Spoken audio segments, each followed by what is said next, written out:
Hello friends, आपका एक बार फिर स्वागत है मेरे चैनल एक्स्ट्रॉर्डनरी में। और दोस्तों, थोड़ा सा कुछ ज्वाइनिंग रिलेटेड प्रोसेस चल रहा था, इस वजह से मुझे लेट हो गई।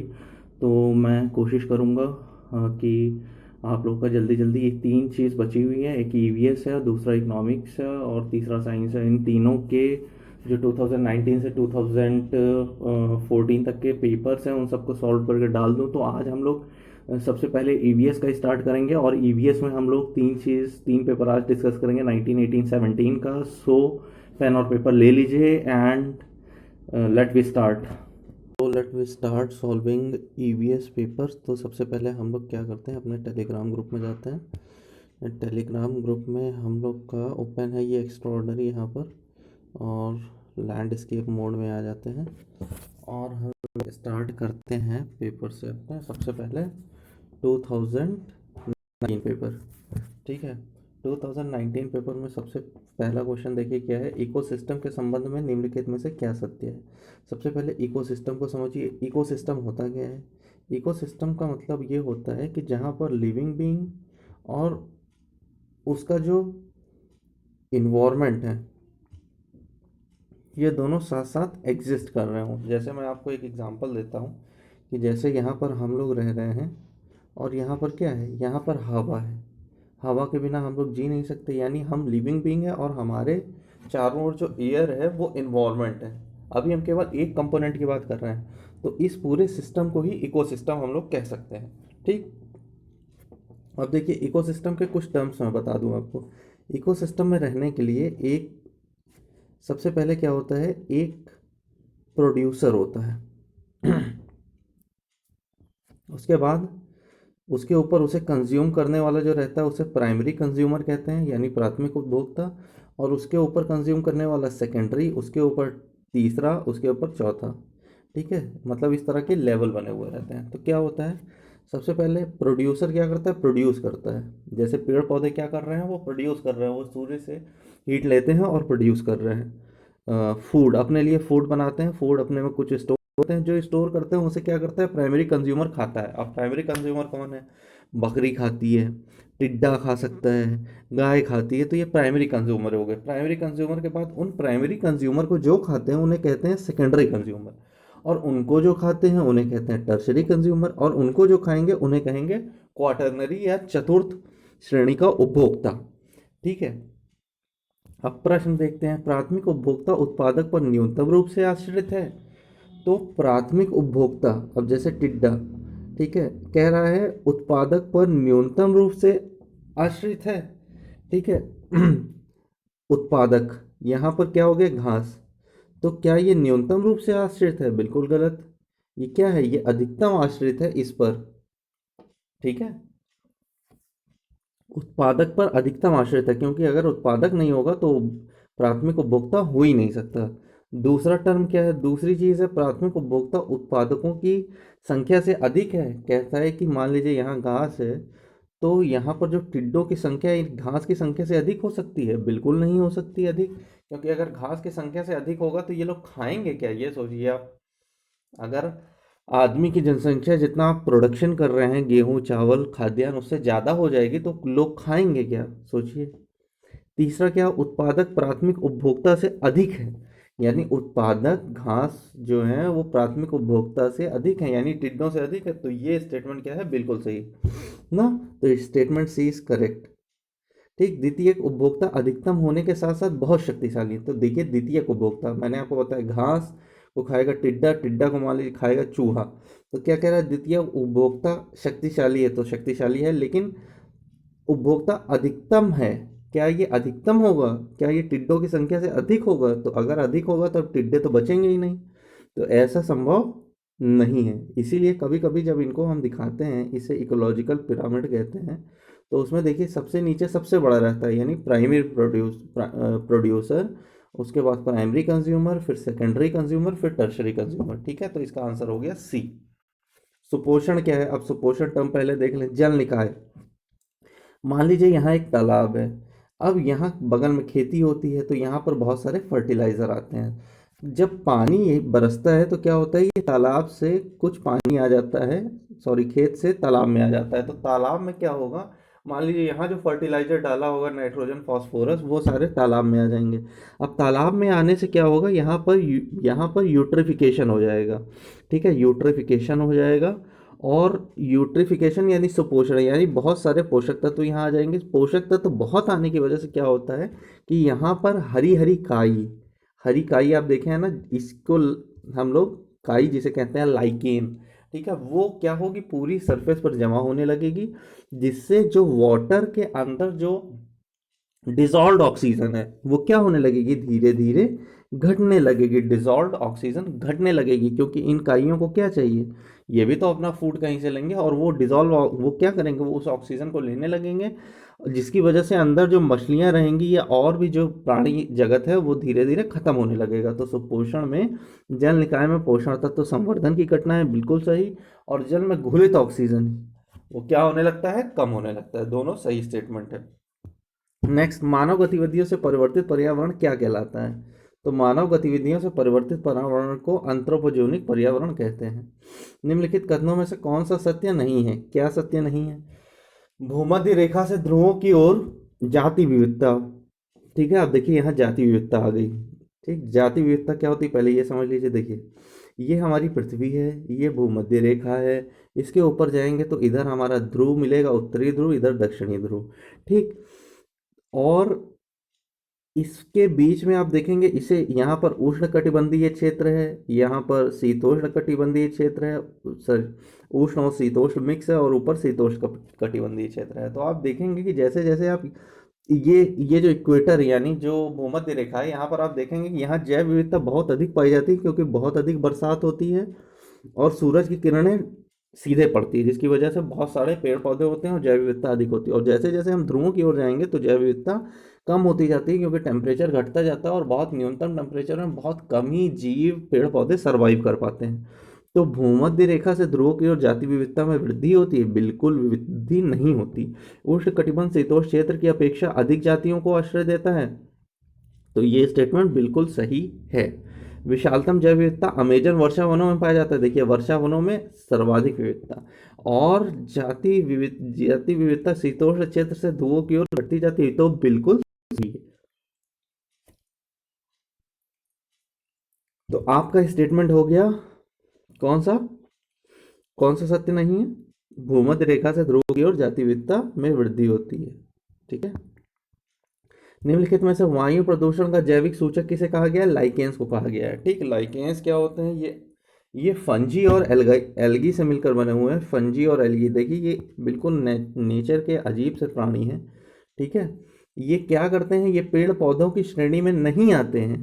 ठीक, लेकिन ये क्या करते हैं, ये जैसे दूसरों पर आश्रित होकर अपना जीवन निर्वाहन करते हैं। तो जहाँ एयर पोल्यूशन ज़्यादा होता है वहाँ पर ये अपना रंग बदल देते हैं, तो पता चल जाता है यहाँ वायु प्रदूषण अधिक है। गैस जो धान के खेतों से उत्सर्जित होता है तथा भूमि के तापमान में वृद्धि करता है, तो ऐसी कौन सी गैस धान के खेत से उत्सर्जित होती है, तो वो है मीथेन।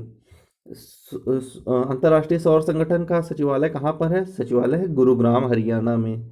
ठीक है, निम्नलिखित घटनाओं को प्रारंभ से अंत तक रखते हैं, तो सबसे पहले हम लोग देख लेते हैं वन जीव संरक्षण अधिनियम जो आया था 1972 में, जैव विविधता अधिनियम जो आया था सन 2002 में, प्रोजेक्ट टाइगर जो शुरू हुआ था 1973 में, और प्रोजेक्ट हाथी जो शुरू हुआ था 1992 में। तो इस तरीके से हम हमारे पास क्रम हमारे पास क्या आ जाएगा, 1 3 4 2, 1 3 4 2, इस तरह से ऑप्शन हमारा बी करेक्ट हो गया। अच्छा, ये असर्शन रीजन में क्वेश्चन करा चुका हूँ, फिर भी मैं एक बार रिपीट कर दे रहा हूँ। सतत विकास मानव कल्याण के आवश्यक है, जरूर। रीजन क्या दिया हुआ है, सतत विकास से अभिप्राय ऐसे विकास है जो भावी पीढ़ियों की जरूरतों को पूरी करने की योग्यता को प्रभावित किए बिना वर्तमान समय की आवश्यकता पूरी करे, तो ये दोनों बिल्कुल सही है। ठीक, तो कथन और कारण दोनों सही है, और कारण कथन की है। अगर आपको ना समझ में आए तो आप मेरा कथन कारण का वीडियो प्लीज देखिएगा मेरे चैनल एक्स्ट्राऑर्डिनरी पर जाकर के। गहरी वेधशाला, ये इसका प्रश्न नहीं है। अब ये प्रोटोकॉल कुछ देख लीजिए। प्रोटोकॉल क्या होते हैं? कुछ ऐसे नियम कानून जिनको फॉलो करना होता है जितनी भी उस कंट्री उसमें पार्टिसिपेट कर रही है, एक पर्टिकुलर रूल है। तो कार्टेजना प्रोटोकॉल ये बायो सेफ्टी से संबंधित है, बिल्कुल सही। स्टॉकहोम प्रोटोकॉल ये जैविक प्रदूषक से संबंधित है, ये भी बिल्कुल सही। मॉन्ट्रियल प्रोटोकॉल, मॉन्ट्रियल कहाँ है? कनाडा में, ओजोन परत संरक्षण से संबंधित है, ये भी सही है। लेकिन ये क्योटो प्रोटोकॉल जो है, जो कि 1992 में साइन किया गया था, ये basically green house gas, carbon dioxide, nitrogen oxide, sulphur के ऑक्साइड, तो इनको घटाने से संबंधित है और ये जल संरक्षण से संबंधित नहीं है। कथन कारण फिर ये भी मैंने हल कराया हुआ है कि उष्णकटिबंधीय देश में तितलियों की प्रजाति सर्वाधिक पाई जाती है। क्यों पाई जाती है? क्योंकि यहाँ टेम्परेचर ज़्यादा होता है और ये कोल्ड ब्लडेड होती हैं, तो तितलियां तापमान नहीं, कम तापमान नहीं सह सकती। बिल्कुल सही बात है। तो असर्शन भी सही है, रीजन भी सही है, और असर्शन रीजन की सही व्याख्या है। सॉरी, रीजन असर्शन की सही व्याख्या है। पारिस्थितिकी तंत्र में एक पोषक स्तर से दूसरे पोषक स्तर स्थानांतरण में ऊर्जा की मात्रा हमेशा घटेगी, हमेशा याद रखिएगा इस चीज़ को। जैसे मैंने आपको बताया, अब इसका मतलब भी समझ लेते हैं। मैंने आपको बताया यहाँ प्रोड्यूसर होता है, फिर यहाँ पर प्राथमिक उपभोक्ता, द्वितीयक उपभोक्ता। तो क्या होता है, जितनी एनर्जी इनके पास है, जब यहाँ ऊपर वाला जो व्यक्ति है जो इस एनर्जी को लेता है, तो ऐसा थोड़ी ना पूरी एनर्जी इसमें ट्रांसफर हो जाती है। कुछ एनर्जी हीट की वजह से लॉस हो जाती है, कुछ एनर्जी अदर स्थानों पे लॉस हो जाती है, ठीक है। तो ये जो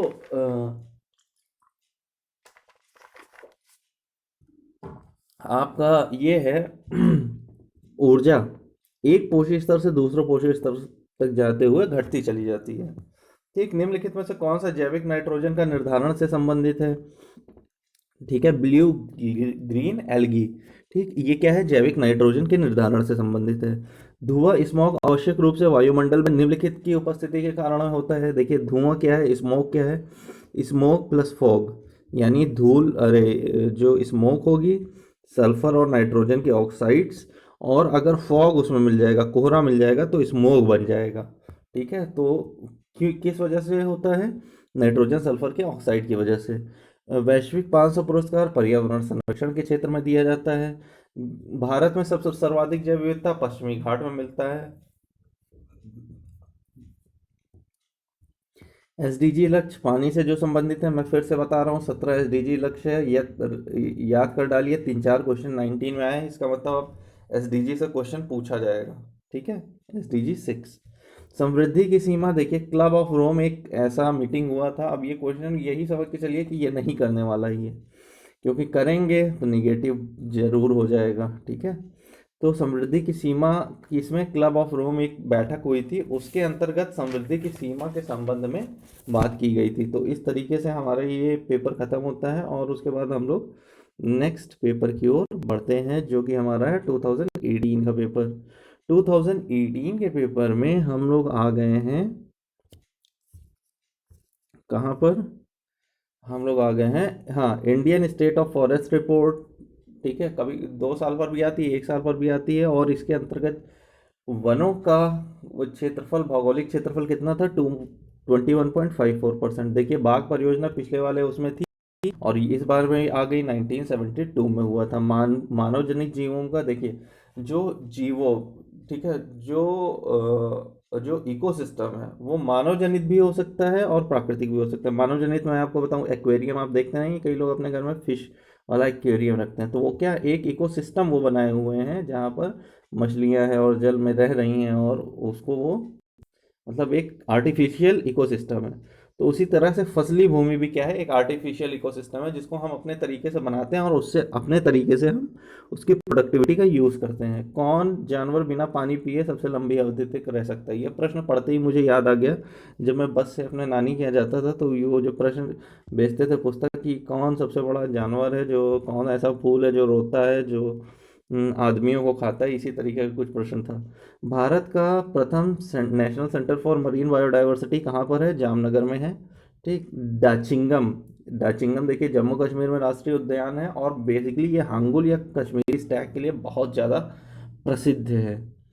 ठीक, विश्व जैव विविधता दिवस, बार बार प्रश्न पूछा जाता है। ठीक, विश्व जैव विविधता दिवस मतलब कॉन्टिन्यूसली ये रिपीट होता ही है 22 मई को। मृदा से संबंधित है, एडाफिक। ठीक है। ओजोन की सर्वाधिक सांद्रता आपको सबको पता है, स्ट्रेटोस्फियर। मतलब ये ईवीएस का मतलब 22 आउट ऑफ 22 सब सही आप करिए। वैश्विक ऊष्मन के कारण देखिए ग्लोबल जो हीट हो रही है उसकी वजह से क्या होता है, चक्रवात, तूफान, बॉन्डर सब आ रहा है। ठीक है। अब स्ववासन संरक्षण नीति देखिए, इन सीतु, मैंने आपको बताया ना बायोडाइवर्सिटी कंजर्वेशन का दो मेथड है, इन सीतु, एक्स सीतु। इन सीतु का मतलब अब जहां पर वो रहते हो वहीं पर रहना, और एक्स सीतु मतलब उसके बाहर रहना। तो इसमें कह रहा है स्ववासन संरक्षण नीति का उदाहरण नहीं है। तो नहीं कौन सा है, बॉटनिकल गार्डन। आप देखेंगे कई बॉटनिकल गार्डन अलग अलग जगहों पर बनाए जाते हैं, अलग अलग लैब्स में, ताकि वहां पर जैव विविधता का संरक्षण किया जा सके। बाकी सारे स्ववासन का उदाहरण है। ठीक है। सूर्य के पराबैंगनी विकिरण से क्या पैदा होती है, निम्न में से क्या पैदा होती है, ओजोन। ठीक है। अब इसमें देखिए बांदीपुर कौन सा सुमेलित नहीं है, बांदीपुर कर्नाटक में है, मानस असम में है, पेरियार केरल में है, सिमलीपाल आपका मध्य प्रदेश में सिमलीपाल नहीं है। ओके। ठीक है, मध्य प्रदेश में आपका सिमलीपाल नहीं है। सिमलीपाल कहाँ पर है, उड़ीसा में। निम्नलिखित में से द्वितीयक प्रदूषक क्या है, देखिए प्रदूषक दो प्रकार के होते हैं, प्राथमिक द्वितीयक। प्राथमिक प्रदूषक उन्हें कहते हैं जो डायरेक्टली सोर्स से निकलते हैं, और द्वितीयक प्रदूषक जो सोर्स के बाद पर्यावरण में अन्य चीज़ों से मिल करके कुछ अलग रूप धारण कर लेते हैं। अब कार्बन डाइऑक्साइड, कार्बन मोनोऑक्साइड, ये डायरेक्ट क्या होते हैं, फ्लाई एश, डायरेक्ट सोर्स से निकलते हैं। लेकिन स्मोक आपको इसके पिछले वाले क्वेश्चन में भी आया था, स्मोक क्या है, स्मोक प्लस फॉग। ठीक है, तो ये द्वितीयक प्रदूषक हो गया। निम्नलिखित में से जो है किनकी विविधता, जैव विविधता सर्वाधिक होती है, तो जैव विविधता कोरल रीफ की सर्वाधिक होती है। ठीक। निम्नलिखित में से वृक्षों की सरसराहट से कितनी ध्वनि आती है, तो इसको प्लीज चेक कर लीजिएगा, ये जो है लगभग 20 डेसिबल आती है। COP 21 बहुत इंपॉर्टेंट है, बार बार पूछा जाता है, पेरिस में हुआ था। ठीक। जलवायु संबंधित प्रथम कार्य नीति भारत की 2008 में आई थी, बार बार रिपीट होता है। कार्य नीति देखिए इसमें क्या है कि हम किस तरह से अपने जलवायु को संरक्षित करेंगे। सबसे स्थिर पारिस्थितिक तंत्र कौन सा है, सागरीय है, बिल्कुल। ठीक है। इंसिनरेटर का प्रयोग निम्नलिखित में से किसमें किया जाता है, ये कूड़े कचरे को जलाने में काम आता है। ठीक, ये IAS में भी क्वेश्चन आया था। हरित गृह प्रभाव क्या होता है, सबको पता है, वैश्विक तापन। यहाँ पर हम लोग रहते हैं, सूर्य की किरणें आती हैं, फिर सूर्य की किरणें जब जाती हैं लेकिन पॉल्यूशन की वजह से जा नहीं पाती हैं, तो जब जा नहीं पाती हैं तो यहीं पृथ्वी को गर्म कर देती हैं, यही है हरित गृह प्रभाव। प्राकृतिक गैस का मुख्य स्रोत, अब याद रखिएगा प्राकृतिक गैस पूछा है, कोई घर वाली गैस नहीं पूछा है, तो उसमें मीथेन सर्वाधिक होता है प्राकृतिक गैस में। पशुओं को दिए जाने वाले दर्द निवारक, जिससे गिद्धों की संख्या लुप्त प्राय हो गई है। ठीक है, यानी ये पशुओं को दी जाती है, लेकिन पशु मरने के बाद जब गिद्ध उन्हें खाते हैं तो गिद्ध मर जाते हैं, तो डाइक्लोफिनैक।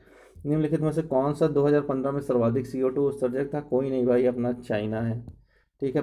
अब देखिए कौन सा कथन सही है, ये इंग्लिश हिंदी में आंसर गलत था। भारत आपदा युक्त देश है। ठीक है, युक्त की जगह मुक्त होना चाहिए, तो भारत आपदा मुक्त देश है, तो तीसरा स्टेटमेंट गलत था, तो तीसरा गलत था, तो इसमें 3 ऑप्शन ऐसे ही कट गए, बचा ऑप्शन सी। निम्नलिखित ऊर्जा स्रोतों में कौन पर्यावरणीय प्रदूषण नहीं उत्पन्न करता, तो कौन नहीं उत्पन्न करता, ठीक है, सौर ऊर्जा ना, और सब में तो पर्यावरण प्रदूषण होता है। तो हो गया 2018, अब आ जाते हैं 2017 पर। ओके। सो 2017 निम्नलिखित में से कौन से जीव में जीवमंडल तक जैविक संगठन सही है, देखिए। अब देखिए आपको मैं बताता हूँ, जैवमंडल बायोस्फीयर की बात हो रही है। देखिए सबसे पहले एक मछली होगी, एग्जांपल लीजिए, एक मछली है, फिर कई मछली आ गई, फिर इन मछलियों के साथ इनके खाने के लिए घास फूस भी आ गए, फिर उसके बाद इनके रहने के लिए क्या हुआ, पानी आ गया। अब पानी आ गया तो सारी जीवित हो गई, घास फूस आ गए, कई और प्राणी आ गए। ठीक है।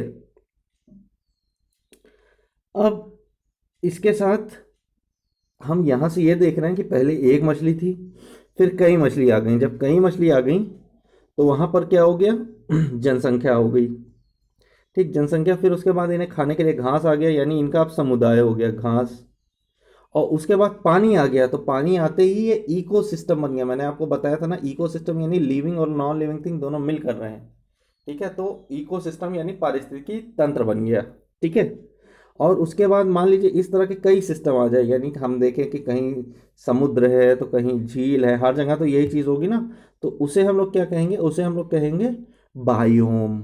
बायोम, ठीक है, बायोम यानी एक ही तरह की चीज़ कई जगहों पर पाई जाए तो बायोम हो गई। तो देखिए सबसे पहले जनसंख्या थी, कई मछलियाँ, फिर मछलियों के साथ कई और आ गए उनके रहने के लिए, तो समुदाय हो गया। उसके बाद पानी जैसे आया तो पारिस्थितिकी तंत्र, और उससे क्या बन गया, बायोस्फीयर, भूदृश्य। ठीक है, अब देखिए कौन सम्मिलित नहीं है, तो carbon dioxide thermal power station से निकलती है, सीएफसी ऑटोमोबाइल से निकलती है, नाइट्रस ऑक्साइड नहीं भाई, मीथेन निकलती है, हमने तो पढ़ा है जलमग्न धान के खेत से मीथेन निकलती है। ओके, हवा में तैरते सूक्ष्म कणों का आकार होता है 5 माइक्रोन से कम।